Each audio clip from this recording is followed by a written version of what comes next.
Our colleague Stephanie Ruhle has just wrapped up her interview with Vice President Kamala Harris. The interview will air in full tonight at 7 p.m. Eastern. But here's a preview. Here's what she had to say about Trump and his threat to impose tariffs. Tariffs aren't unique to President Trump. President Biden has tariffs in place. He's actually looking to potentially implement more. Where do you come out on? Is there a good tariff, a bad tariff? Well, part of it is you don't just throw around the idea of just tariffs across the board, and that's part of the problem with Donald Trump. Frankly, and I say this in all sincerity, he's just not very serious about how he thinks about some of these issues. And one must be serious and have a plan, and a real plan that's not just about some talking point ending in an exclamation at a political rally, but actually putting the thought into what will be the return on the investment and what will be the economic impact on everyday people.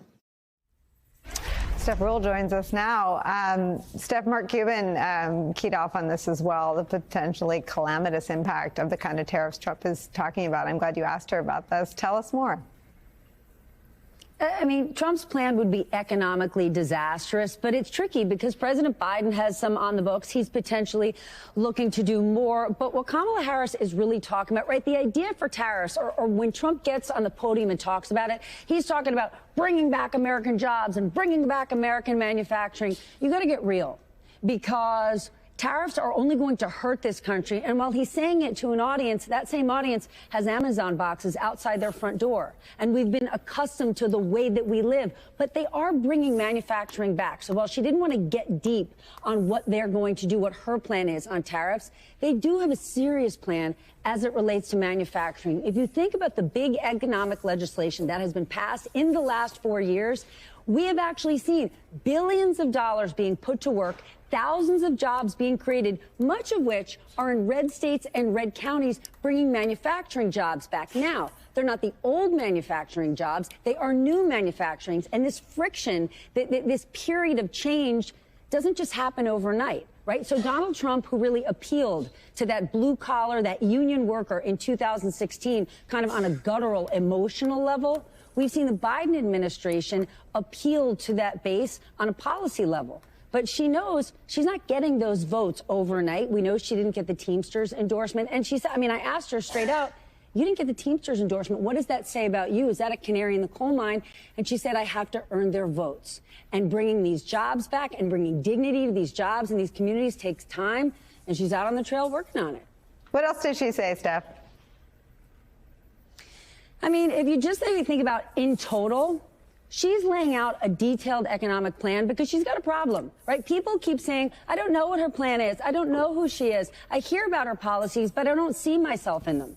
So her challenge and what she did today and what she did while we sat down is trying to make people understand that her policies, her vision for a better economic future serves everyone, right? If you and I live in the same small town, Nicole, and you get a $25,000 starter for your small business, I might not work at that store, but I want that store in my downtown. I don't like that my downtown is hollowed out because everyone's left to go work at an Amazon factory. So she's trying to help people understand by expanding the child tax credit, by helping people get child care. You're going to put more women back in the workforce. You're going to help families have more money to spend. And even if you aren't that working mom, even if you're not that person starting a small business, if you help the community around you, everyone will lift. And she does point out that in Trump's policies, he is looking to cut taxes for corporations or for the super wealthy, and kind of calling people out. Something that I would say is different in interviewing Vice President Harris versus President Biden. President Biden was pretty clear. In fact, I interviewed him 4 years ago this week,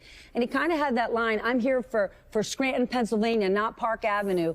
And she said, I absolutely want everyone to pay their fair share, from billionaires to corporations, but I can work with everyone. I have worked with everyone, and I'm all for everyone being a big success. And her argument is she wants to build an inclusive country, an inclusive economy. And where I think that's so important, Nicole, is what I didn't hear from her was divisive language. I barely even heard from her ripping on Donald Trump. Imagine if I was sitting against Donald Trump. Imagine the language he would be using, please. And just the fact that we were talking about collaborative inclusivity. I don't know, Nicole, vote for her or don't vote for her, But isn't it great to just have a positive conversation right now? I mean, Mark Cuban was so mushy. I started smiling. I had him right out of the speech. After what Donald Trump said about you, I hope you would be divisive if you were sitting across from him, but we'll put a pin in that. Let me play some more. Never. Let me play more of your interview. Nicole, let's be clear. I thought he liked bimbos. I'm going to leave that right there. You're having a banner week, and I'm not going to slow it down. I'm just going to lift it up. Let me do this. Let me play more of the interview. We'll talk about it on the other side. Expanding that child tax credit, or you mentioned housing before, giving that extra money for a first home. If you can't raise corporate taxes, or if GOP takes control of the Senate, where do you get the money to do that? Do you still go forward with those plans and borrow? Well, but we're going to have to raise corporate taxes, and we're going to have to make sure that the biggest corporations and billionaires pay their fair share. That's just it. It's about paying their fair share. I am not mad at anyone for achieving success, but everyone should pay their fair share, and it is not right that the teachers and the firefighters that I meet every day across our country are paying a higher tax than the richest people in our country. Bill Gates just said it this week. If he was in charge of taxes, he would have paid more. But how do you find that line to make sure corporations are paying their fair share, but they're not leaving our country? Well, listen, I work with a lot of CEOs. I have spent a lot of time with CEOs, and I'm going to tell you that the business leaders who are actually part of the engine of America's economy agree that people should pay their fair share. They also agree that when we look at a plan such as mine that is about investing in the middle class, investing in new industries, investing in bringing down costs, invest in entrepreneurs like small businesses, that the overall economy is stronger and everyone benefits. Talk about that answer. I do, but here's what's a little tricky. She doesn't answer the question around if the GOP is controlling the Senate, if she can't raise corporate taxes, where is she going to get the money from, to expand the child tax credit and do all the things she wants to do? And she says, we just have to do it. And that's great, and that's a campaign promise. But the issue is, if it means we're just going to borrow again, then what we're doing is we're just never addressing the deficit. And back in the days when you were a proud Republican, debts and deficits mattered. Now, I said this the other day, she is running for president, not perfect. As it relates to the deficit, Donald Trump is going to balloon it significantly bigger than Vice President Harris will. But that is an overall issue that it's like the American people have forgot, or we no longer think that debt and deficits matter. They will at some point as they balloon. So she's saying it doesn't matter. We're going full steam ahead. And I mean, I don't fault her for it because the American people aren't prioritizing, saying you have to focus on this. And as much as she's not focused on it, Donald Trump's not in a much bigger way. And that is the person she's running against. Steph, while you were interviewing Vice President Harris, we got to talk to Mark Cuban, who said, just on the leadership questions, that CEO, I said, you're alone in the room with Elon Musk. Is he really who he seems like? And he said, don't worry about Elon. But here's what I say to other business leaders. As a turnaround artist, she took something that was failing, and in 60 days, she bridged a minus 16-point deficit on favorability to positive. She took a campaign that had no enthusiasm and is now has by far the enthusiasm advantage. She took something that was behind and is at worst tied in most instances ahead. Her leadership acumen is what business leaders are responding to. What did you know those people? I mean, do you share that assessment?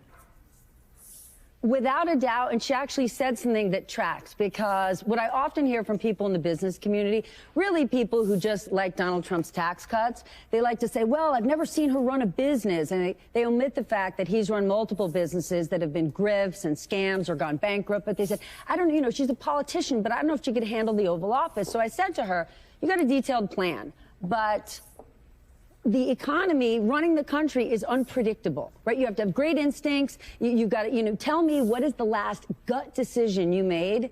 And she thought about it for a second, and she said, my running mate. And she laid it out there, and she said, listen, there's all sorts of polling and numbers and analysts and consultants telling you who to pick and why and what state matters. And she said, I picked Tim Walz from my gut. She said he was the right person to be my partner, and he was the right person for the country.